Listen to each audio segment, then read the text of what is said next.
50% vont fermer leurs portes, faire faillite, abandonner, jeter l'éponge en moins de 5 ans. 50% d'échecs en moins de 5 ans. Ce n'est pas une question d'expertise, d'intelligence, de savoir-faire.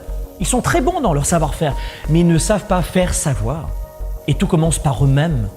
Pour deux principales raisons en fait. Si les gens n'arrivent pas à se vendre dans leur carrière, leurs affaires, c'est surtout parce qu'il y a l'ego et il y a la peur. On va reparler d'ailleurs de la peur du rejet. Mais d'une manière ou d'une autre, écoutez-moi bien. Chaque livre, c'est marrant que j'ai écrit, chaque séminaire que j'enseigne dans le monde entier, chaque année principalement en Europe et ici en Amérique du Nord, à Montréal, toutes ces démarches ont pour principal objectif d'expliquer à nos participants, nos étudiants, de leur expliquer le mode d'emploi de leur cerveau. Ils savent utiliser une télécommande, ils savent utiliser leur téléphone, mais ils ne savent vraiment pas qui ils sont vraiment. C'est un cerveau, écoutez-moi bien, vieux de 2 millions d'années. Et notre cerveau, vieux de 2 millions d'années, a des réflexes très souvent et naturellement négatifs. Il est paramétré pour voir ce qui ne va pas ce qui va bien. Et dans votre travail tous les jours, que vous soyez salarié ou une nouvelle fois entrepreneur, eh bien tout mon travail, toute ma contribution aux petites entreprises aussi, depuis 25 ans, c'est justement d'accompagner nos leaders et nos entrepreneurs et de livrer des stratégies les plus efficaces possibles pour réduire les décennies en quelques semaines pour permettre d'agir en fonction de quoi, à votre avis? En fonction de la peur. La peur humaine est universelle. On a tous peur. Il y a certains qui vont dire « moi j'ai jamais peur » et d'autres qui vont dire « moi j'ai toujours peur ». Mais la peur est réellement universelle. On a tous le même système nerveux central, tous. Mais ce que nous devons faire au quotidien, c'est valser, affronter, aller au-delà de nos peurs. En clair, transformer la peur en puissance. Quand tu as peur, tu restes figé, tu recules ou tu attaques. Et c'est tout l'enjeu, les amis, pour cette année. Dans votre carrière, affaires, vie privée, intime, en couple, vos enfants, vos amis, vos relations, dans tous les domaines de votre vie. Il y en a certains où vous réussissez très fortement et d'autres où c'est un peu plus compliqué. Et en tant que performeur, que leader 3%, vous savez, beaucoup de gens pensent que c'est impossible d'affronter les peurs. Ou d'autres, je vous le disais tout à l'heure, n'ont jamais peur. Et ceux qui disent « j'ai pas du tout peur » vont appeler ça plutôt le stress. Ils vont pas dire « j'ai peur », ils vont dire « j'ai du stress ». Mais si je vous suis dans cette direction, votre stress, c'est quoi? Le stress, si j'analyse petit à petit, on le voit durant nos événements, dans les coachings, le stress va amener directement, après cette capacité de gratter un peu en vous, vers la peur la plus profonde. Le stress, c'est le nouveau mot pour dire j'ai peur. Donc, si vous et moi, on peut simplement reconnaître que la peur est là, elle est présente, et que nous voulons affronter ça aussi. Il y a des gens qui ne veulent pas bouger dans leur vie, qui veulent rester dans le statu quo. Ils sont juste bien, une petite vie, un petit couple, une petite sexualité, un petit salaire, tout est petit, mais c'est très bien.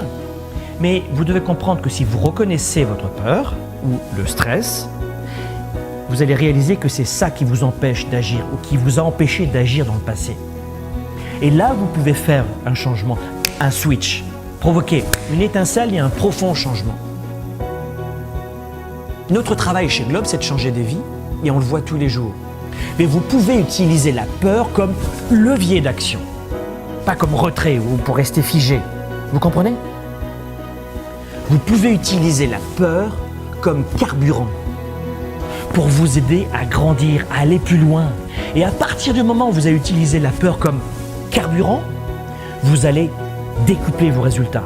Affaires, carrière, argent, santé, relations. C'est pas ésotérique, c'est pas nébuleux, c'est très cartésien. Avancez, avancez.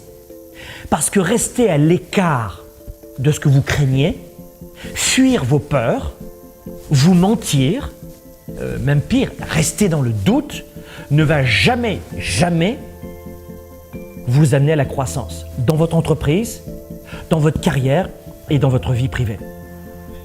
À partir du moment où vous apprenez que la peur existe, l'identifier, c'est donner un nouvel élan à votre vie professionnelle comme privée.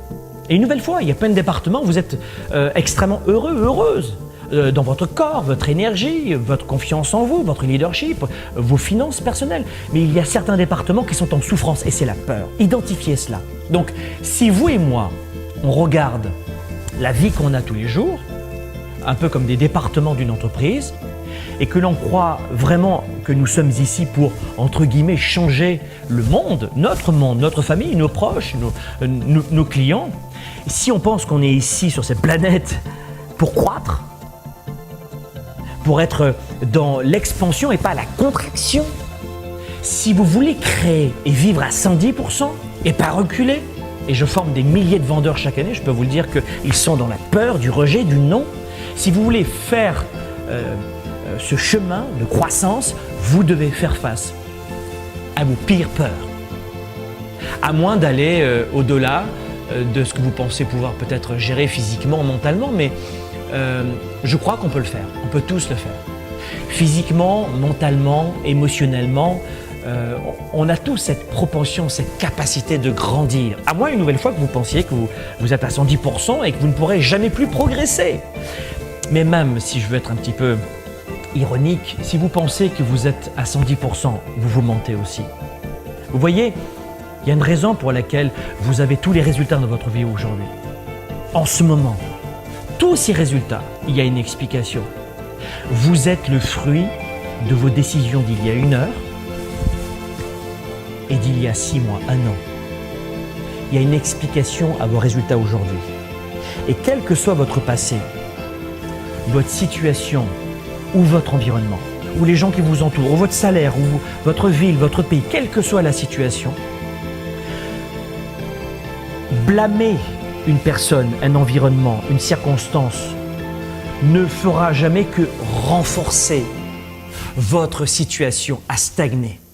À partir du moment où vous tombez dans l'excuse, vous stagnez. C'est quoi une excuse? Une excuse, elle va vous aider dans l'instant. Elle va vous permettre de vous sentir bien dans l'instant. C'est une sorte d'échappatoire. Elle vous permet de vous sentir mieux dans l'instant pour fuir. Elle vous permet mieux de vous sentir mieux dans l'instant pour contourner le problème. Mais écoutez-moi bien. Votre situation ne changera jamais si vous fuyez la problématique. Jamais. Même pire, elle va s'envenimer. En blâmant les autres, écoutez-moi bien, en blâmant les autres, en rejetant la faute sur votre gouvernement, les autres, la famille, les voisins, vous préservez votre identité, celle-là même qui a besoin d'être enrichie. Vous avez créé cette identité, pourquoi? Votre histoire, vous l'avez créée pourquoi? Pour une seule raison, pour vous protéger de vos peurs, pour contourner vos peurs les plus profondes. Voilà pourquoi vous entretenez ce scénario, cette histoire que vous répétez en permanence. De quoi avez-vous peur vraiment? Trouvez cela seul, avec des amis, votre entourage, faites-vous aider ou venez dans nos événements comme le Weekend Spark ou Business 110, le bootcamp pour les entrepreneurs, et on le verra durant le Weekend Spark à Montréal et à Paris, mais quels que soient nos événements, quelle que soit la situation ou la façon d'y arriver, vous devez apprendre à vous libérer de ces chaînes mentales. Vous aurez beau apprendre comment investir en bourse, créer un site internet, faire ce métier, ça ne changera rien. Ne commencez peut-être pas par identifier comment vous allez affronter votre peur de l'échec, mais commencez peut-être par mieux vous connaître aujourd'hui et voir les blocages. Mais pour faire court, la peur de ne pas être assez, c'est souvent, vous allez réaliser, la peur de ne pas être aimé. La peur de ne pas être assez, c'est la peur de ne pas être aimé. Et à l'origine, vous avez toujours l'une de ces peurs-là qui arrive dans l'un des départements de votre vie. Affaires, carrière, relations, argent, tant que vous ne franchirez pas ces seuils de peur, une ou plusieurs, vous ne pourrez pas absolument jamais passer au niveau supérieur.